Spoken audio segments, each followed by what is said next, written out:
नमस्कार। कहानी के पिछले भाग में हमने सुधा के कॉलेज और सुधा की सखी गेसु के बारे में सुना। अब आगे। दूसरे दिन जब चंदर डॉक्टर शुक्ला के यहाँ निबंध की प्रतिलिपि लेकर पहुंचा तो 8 बज चुके थे। 7 बजे तो चंदर की नींद ही खुली थी और जल्दी से वह नहा धोकर साइकिल दौड़ाता हुआ भागा था कि कहीं भाषण की प्रतिलिपि पहुंचाने में देर न हो जाए। जब वह बंगले पर पहुंचा तो धूप फैल चुकी थी। अब धूप भली नहीं मालूम देती थी। धूप की तेजी बर्दाश्त के बाहर होने लगी थी। लेकिन सुधा नील कांटे के ऊंचे ऊंचे झाड़ों की छां में एक छोटी सी कुर्सी डाले बैठी थी। बगल में एक छोटी सी मेज थी जिस पर कोई किताब खुली हुई रखी थी और उंगलियां एक नाजुक तेजी से डोरे से उलझ सुलझ रही थी। हल्की बादामी रंग की इकलाई की लहराती हुई धोती, नारंगी और काली तिरछी धारियों का कलफ किया चुस्त ब्लाउज और एक कंधे पर उभरा हुआ उसका पफ ऐसा लग रहा था जैसे कि बाह पर कोई एक रंगीन तितली आकर बैठी हो और उसका सिर्फ एक पंख उठा हो। अभी अभी शायद नहा कर उठी थी क्योंकि शरद की खुशनुमा धूप की तरह हल्के सुनहले बाल पीठ पर लहरा रहे थे। नील कांटे की टहनियां उनको सुनहली लहरें समझकर अटखेलियां कर रही थी। चंदर की साइकिल जब अंदर दिख पड़ी तो सुधा ने उधर देखा, लेकिन कुछ भी न कहकर अपनी क्रूशिया बुनने में लग गई। चंदर सीधे पोर्टिको में गया और अपनी साइकिल रखकर भीतर डॉक्टर शुक्ला के पास चला गया। स्टडी रूम में, बैठक में, सोने के कमरे में कहीं भी डॉक्टर शुक्ला नजर नहीं आए। हार कर वह बाहर आया तो देखा मोटर अभी गैरेज में है। तो वह जा कहां सकते हैं? और सुधा को तो देखिए क्या खड़ी हुई है आज, जैसे चंदर को जानती ही नहीं। चंदर सुधा के पास गया। सुधा का मुंह और भी लटक गया। डॉक्टर साहब कहां हैं? चंदर ने पूछा। हमें क्या मालूम? सुधा ने क्रोशिया पर से बिना निगाह उठाए जवाब दिया। तो कैसे मालूम होगा? चंदर ने डांटते हुए कहा। हर वक्त का मजाक हमें अच्छा नहीं लगता। काम की बात का उसी तरह जवाब देना चाहिए। उनके निबंध की लिपि देनी है या नहीं? हाँ देनी है। तो मैं क्या करूं? नहा रहे होंगे। अभी कोई ये तो है नहीं कि तुम निबंध की लिपि लाए हो तो कोई नहाए धोए ना। बस सुबह से बैठा रहे कि अब निबंध आ रहा है, अब आ रहा है। सुधा ने मुंह बनाकर आंखें नचाते हुए कहा। तो सीधे क्यों नहीं कहती कि नहा रहे हैं? चंदर ने सुधा के गुस्से पर हंसकर कहा। चंदर की हंसी पर तो सुधा का मिजाज और भी बिगड़ गया और अपनी क्रोशिया उठाकर और किताब बगल में दबाकर वह उठकर अंदर चल दी। उसके उठते ही चंदर आराम से उस कुर्सी पर बैठ गया और मेज पर टांग फैलाकर बोला, आज मुझे बहुत गुस्सा चढ़ा है। खबरदार कोई बोलना मत। सुधा जाते जाते मुड़कर खड़ी हो गई। हमने एक बार कह दिया ना चंदर कि हमें ये सब बातें अच्छी नहीं लगती। अब देखो तुम चिढ़ाते रहते हो ना। सुधा ने गुस्से से कहा। नहीं, चिढ़ाएंगे नहीं तो पूजा करेंगे। तुम अपने मौके पर छोड़ देती हो। चंदर ने उसी लापरवाही से कहा। सुधा गई नहीं, वहीं घास पर बैठ गई और किताब खोलकर पढ़ने लगी। जब 5 मिनट तक वह कुछ नहीं बोली तो चंदर ने सोचा आज बात कुछ गंभीर है। सुधा, उसने बड़े दुलार से पुकारा। सुधा। सुधा ने कुछ कहा नहीं, मगर 2 बड़े बड़े आंसू टप से नीचे किताब पर गिर गए। अरे क्या बात है सुधा, नहीं बताओगी? कुछ नहीं। बता दो, तुम्हें हमारी कसम है। कल शाम को तुम आए नहीं। सुधा रोनी आवाज में बोली। बस इस बात पर नाराज हो? पागल। हाँ, इस बात पर नाराज हो? तुम आओ चाहे 1000 बार ना आओ, इस पर हम क्यों नाराज होंगे? बड़े कहीं के आए। नहीं आएंगे तो जैसे हमारा घर बार नहीं है। अपने को जाने क्या समझ लिया है? सुधा ने चिढ़कर जवाब दिया। अरे तो तुम ही तो कह रही थी भाई। चंदर ने हंसकर कहा। तो बात पूरी भी सुनो। शाम को गेसु का नौकर आया था। उसके छोटे भाई हसरत की सालगिरह थी। सुबह कुरान खानी होने वाली थी और उसकी मां ने बुलाया था। तो गई क्यों नहीं? गई क्यों नहीं? किससे पूछ कर जाती? आप तो इस वक्त आ रहे हैं जब सब खत्म हो गया। सुधा बोली।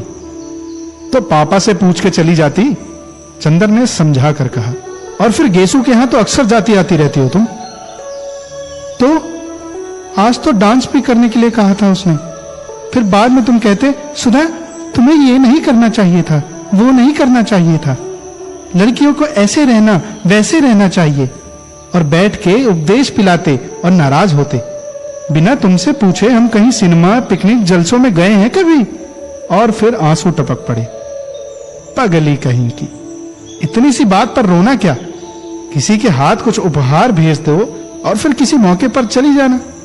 हाँ चली जाना। तुम्हें कहते क्या लगता है गेसू ने कितना बुरा माना होगा?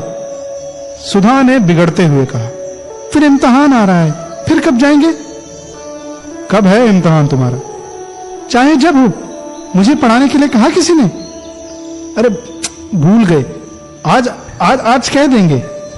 कहेंगे नहीं, आज दोपहर को आप बुला लाइए, वरना हम सब किताबों में लगाए देंगे आग। समझे कि नहीं? अच्छा आज दोपहर को बुला लाएंगे, ठीक? अच्छा याद आया, बिसरिया से कहूंगा तुम्हें पढ़ाने के लिए, उसे रुपए की जरूरत भी है।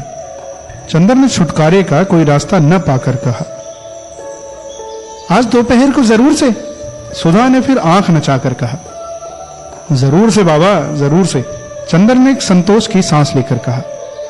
लो पापा आ गए नहाकर, जाओ। चंदर उठा और चल दिया। सुधा उठी और अंदर चली गई। डॉक्टर शुक्ला हल्के सांवले रंग के जरा स्थूल काय से थे। बहुत गंभीर अध्ययन और अध्यापन और उम्र के साथ साथ ही उनकी नम्रता और भी बढ़ती जा रही थी। लेकिन वो लोगों से मिलते जुलते कम थे। व्यक्तिगत दोस्ती उनकी किसी से नहीं थी। लेकिन उत्तर भारत के प्रमुख विद्वान होने के नाते कॉन्फ्रेंसों में, मौखिक परीक्षाओं में, सरकारी कमेटियों में वे बराबर बुलाए जाते थे और इसमें प्रमुख दिलचस्पी से हिस्सा भी लेते थे। ऐसी जगहों में चंदर अक्सर उनका प्रमुख सहायक रहता था और इसी नाते चंदर भी प्रांत के बड़े बड़े लोगों से परिचित हो गया था। जब वह एमए पास हुआ था तब से फाइनेंस विभाग में उसे कई बार ऊंचे ऊंचे पदों का ऑफर आ चुका था, लेकिन डॉक्टर शुक्ला इसके खिलाफ थे। वह चाहते थे कि पहले वह रिसर्च पूरी कर ले, संभव हो तो विदेश हो आए, तब चाहे कुछ काम करे। अपने व्यक्तिगत जीवन में डॉक्टर शुक्ला अंतर विरोधियों के व्यक्ति थे। पार्टियों में मुसलमानों और ईसाइयों के साथ खाने में उन्हें कोई ऐतराज नहीं था, लेकिन कच्चा खाना वे चौके में आसन पर बैठकर रेशमी धोती पहनकर खाते थे। सरकार को उन्होंने सलाह दी कि साधु और सन्यासियों को जबरदस्ती काम में लगाया जाए और मंदिरों की जायदाद जब्त कर ली जाए, लेकिन सुबह घंटे भर तक पूजा जरूर करते थे। पूजा पाठ, खान पान, जात पात के पक्के हामी। लेकिन व्यक्तिगत जीवन में कभी यह नहीं जाना कि उनकी कौन शिष्य ब्राह्मण है, कौन बनिया, कौन खत्री और कौन कायस्थ। नहाकर वह आ रहे थे और दुर्गा सप्तशती का कोई श्लोक गुनगुना रहे थे। कपूर को देखा तो रुक गए और बोले, हेलो, हो गया वह टाइप? जी हाँ। कहां करवाया टाइप? मिस डिक्रूज के यहां। अच्छा, वह लड़की अच्छी है, अब तो बहुत बड़ी हो गई होगी, अभी शादी नहीं हुई? मैंने तो सोचा वह मिले या ना मिले। नहीं, वह यही है, शादी हुई पर फिर तलाक हो गया। अरे, तो अकेले रहती है? नहीं, अपने भाई के साथ है, बर्टी के साथ। अच्छा, और बर्टी की पत्नी अच्छी तरह है? वह मर गई। राम राम, तब तो घर ही बदल गया होगा। पापा पूजा के लिए सब बिछा दिया है, सहसा सुधा बोली। अच्छा बेटी, अच्छा चंदर, मैं पूजा कराऊं जल्दी से। तुम चाय पी चुके? जी हाँ। अच्छा, तो मेरी मेज पर एक चार्ट है, जरा इसको ठीक तो कर दो जब तक मैं भी आया। चंदर स्टडी रूम में गया और मेज पर बैठ गया। कोट उतारकर उसने खूंटी पर टांग दी और नक्शा देखने लगा। पास में एक छोटी सी चीनी की प्याली में चाइना इंक रखी थी और मेज पर पानी। उसने 2 बूंद पानी डालकर चाइना इंक घिसनी शुरू की। इतने में सुधा कमरे में दाखिल। ये सुनो, उसने चारों ओर देखकर बड़े सशंकित स्वरों में कहा और फिर झुककर चंदर के कान के पास मुंह लगाकर कहा, चावल की नान खटाई खाओगे? ये क्या भला है? चंदर ने इंक घिसते घिसते पूछा, बड़ी अच्छी चीज होती है, पापा को बहुत अच्छी लगती है। आज हमने सुबह अपने हाथ से बनाई थी, खाओगे? सुधा ने बड़े दुलार से पूछा। ले आओ, चंदर ने कहा। ले आए हम, लो। और सुधा ने अपने आंचल में लिपटी हुई 2 नान खटाई निकालकर मेज पर रख दी। अरे तस्तरी में क्यों नहीं लाई? सब धोती में घी लग गया। इतनी बड़ी हो गई, सौर नहीं जरा सा, चंदर ने बिगड़ कर कहा। छिपा कर लाए हैं, फिर ये सकरी होती है कि नहीं? चौके के बाहर कैसे लाते? तुम्हारे लिए तो लाए हैं और तुम ही बिगड़ रहे हो। अंधे को नून दो, अंधा कहे मेरी आंख फोड़ी। सुधा ने मुंह बनाकर कहा। खाना है कि नहीं? हाथ में तो हमारे शाही लगी है, चंदर बोला। हम अपने हाथ से नहीं खिलाएंगे, हमारा हाथ झूठा हो जाएगा। और राम राम, पता नहीं तुम रेस्तरां में मुसलमान के हाथ से खाते होंगे। थू थू। सुधा की इस बात पर चंदर हंस पड़ा और उसने पानी में हाथ डुबोकर बिना पूछे सुधा के आंचल में हाथ पोंछ दिए और बेतकल्लुफी से नान खटाई उठाकर खाने लगा। बस अब धोती का किनारा रंग दिया, यही पहनना है हमें दिन भर, सुधा ने बिगड़ कर कहा। खुद नान खटाई छिपा कर लाई और घी लग गया तो कुछ नहीं, और हमने स्याही पोंछ दी तो मुंह बिगड़ गया। चंदर ने मैपिंग पेन में इंक लगाते हुए कहा। हाँ, अभी पापा देखे तो और बिगड़े कि धोती में घी स्याही सब लगाए रहती है, तुम्हें क्या? और उसने स्याही लगा हुआ छोर कसकर कमर में खोस लिया। छी, वही घी में तर छोर कमर में खोस लिया, गंदी कहीं की। चंदर ने चार्ट की लाइनें ठीक करते हुए कहा। गंदी है तो तुमसे मतलब? और मुंह चिढ़ाते हुए सुधा कमरे से बाहर चली गई।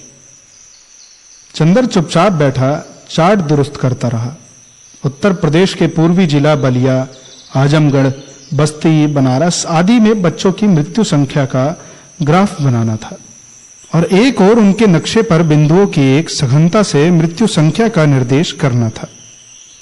चंदर की एक आदत थी, वह काम में लगता था तो भूत की तरह लगता था। फिर उसे दिन दुनिया किसी की खबर नहीं रहती थी। खाना पीना तन बदन किसी का होश नहीं रहता था। इसका एक कारण था। चंदर उन लड़कों में से था जिनकी जिंदगी बाहर से बहुत हल्की फुल्की होते हुए भी अंदर से बहुत गंभीर और अर्थमयी होती है, जिनके सामने एक स्पष्ट उद्देश्य और एक लक्ष्य होता है। बाहर से चाहे जैसे होने पर भी अपनी आंतरिक सत्य के प्रति घोर ईमानदारी यह इन लोगों की विशेषता होती है। और सारी दुनिया के प्रति अगंभीर और उच्छृंखल होने पर भी जो चीजें इनकी लक्ष्य परिधि में आ जाती हैं, उनके प्रति उनकी गंभीरता साधना और पूजा बन जाती है।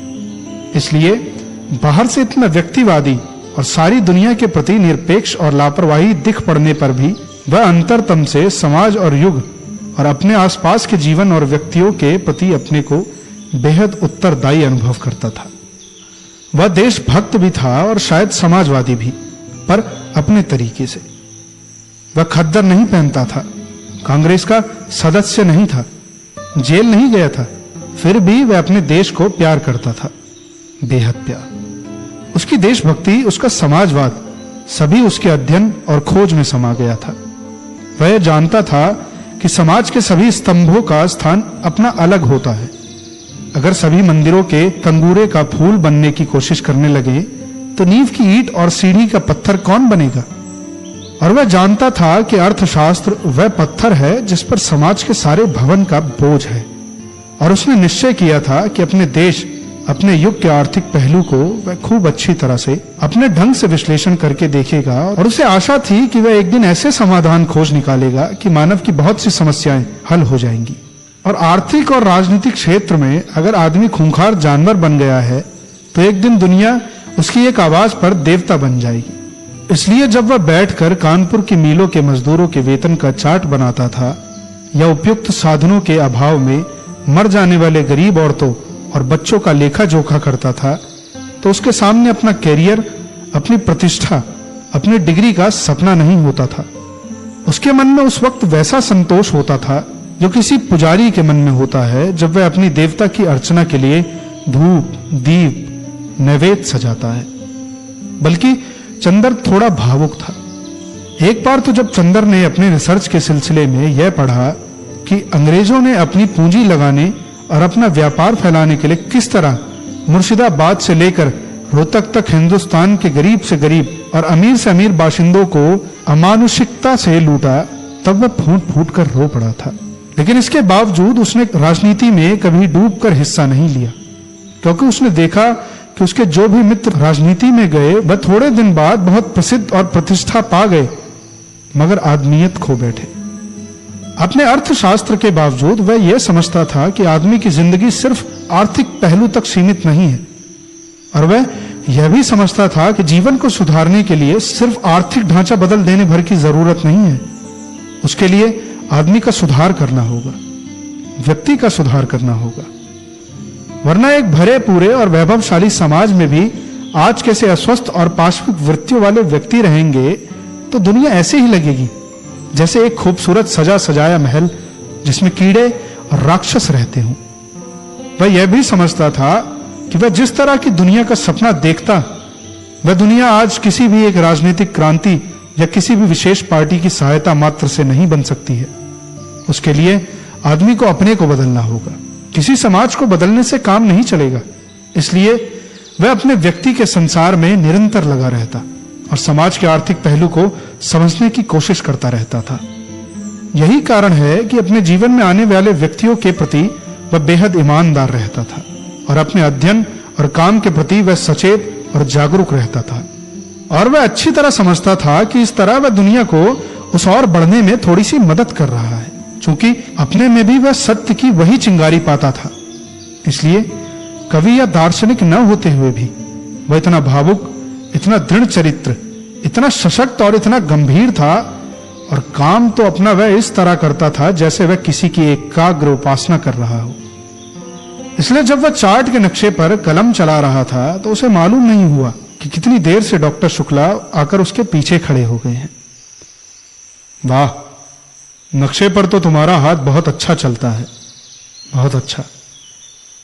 अब उसे रहने दो, लाओ देखे तुम्हारा काम कैसा चल रहा है। आज तो इतवार है ना?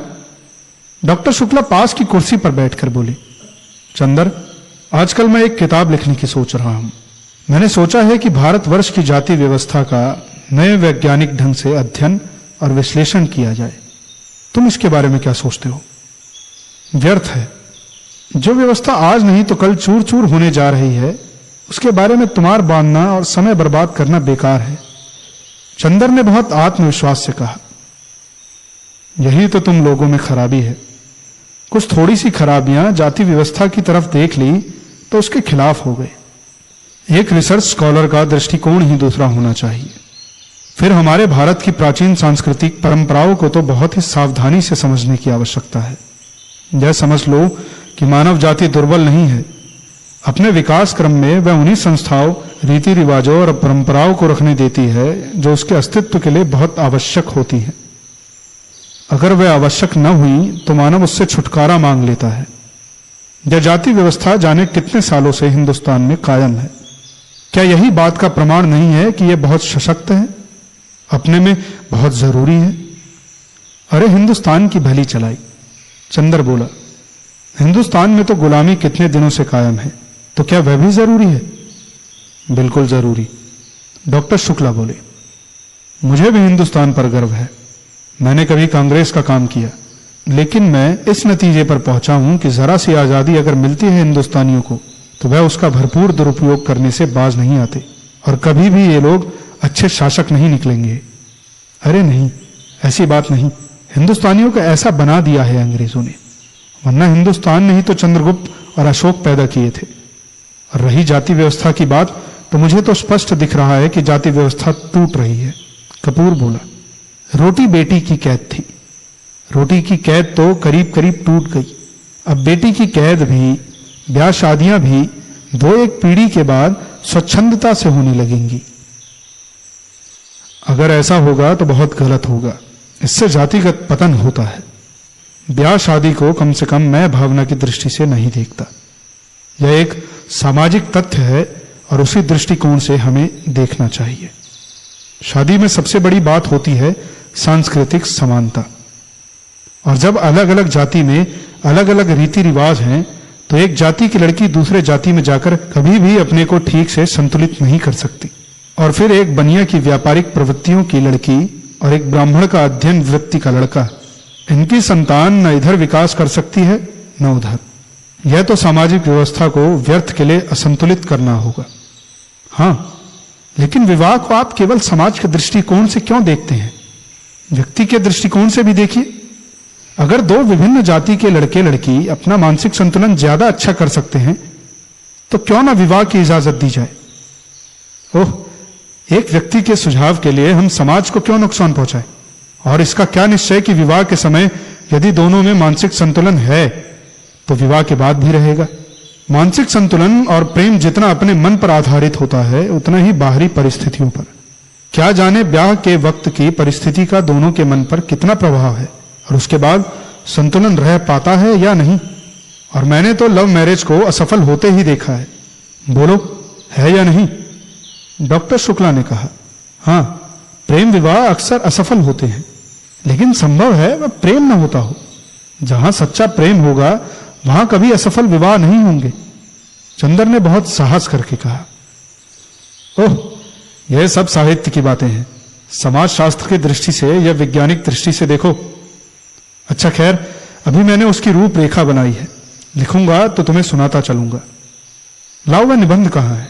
डॉक्टर शुक्ला बोले। चंदर ने उन्हें टाइप की हुई प्रतिलिपि दे दी।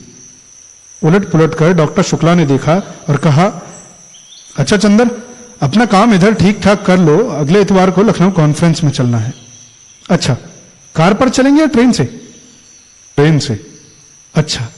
घड़ी देखते हुए उन्होंने कहा, अब जरा मैं काम से चल रहा हूं, तुम ये चार्ट बना डालो और एक निबंध लिख डालना।